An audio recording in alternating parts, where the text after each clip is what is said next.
नमस्कार, आप सभी का स्वागत है एक और नई दिलचस्प कहानी में। यह कहानी एक ऐसे गांव की है जो कि आजकल की तकनीकों से बहुत दूर था। चलिए अब कहानी को शुरू करते हैं। एक बार की बात है, दूर दराज एक क्षेत्र में एक सुंदर सा गांव था।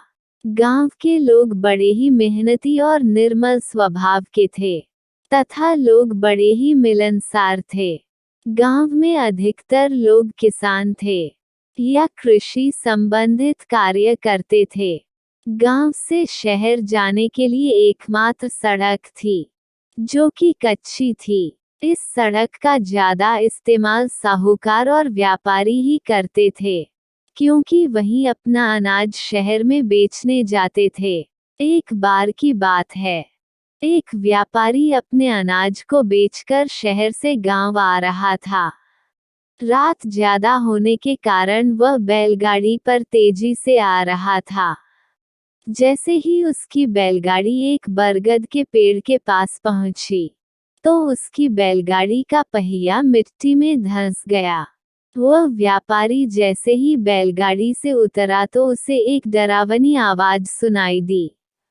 व्यापारी ने पेड़ की तरफ देखा तो उसकी आंखें खुली की खुली रह गई। उस पेड़ पर थी लंबे बालों वाली चुड़ैल।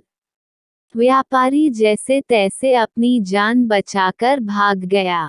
सुबह होते ही उसने सारी बात गांव वालों को बताई। गांव में एक सभा आयोजित की गई। सरपंच ने सभी से इस समस्या का हल पूछा। तभी किसी ने उठकर यह कहा कि मैं एक तांत्रिक को जानता हूँ, आप कहें तो मैं उसको बुलाता हूँ।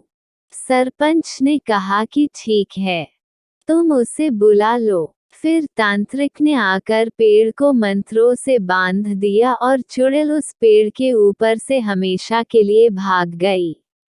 ऐसे उस गांव से चुड़ैल का डर खत्म हो गया।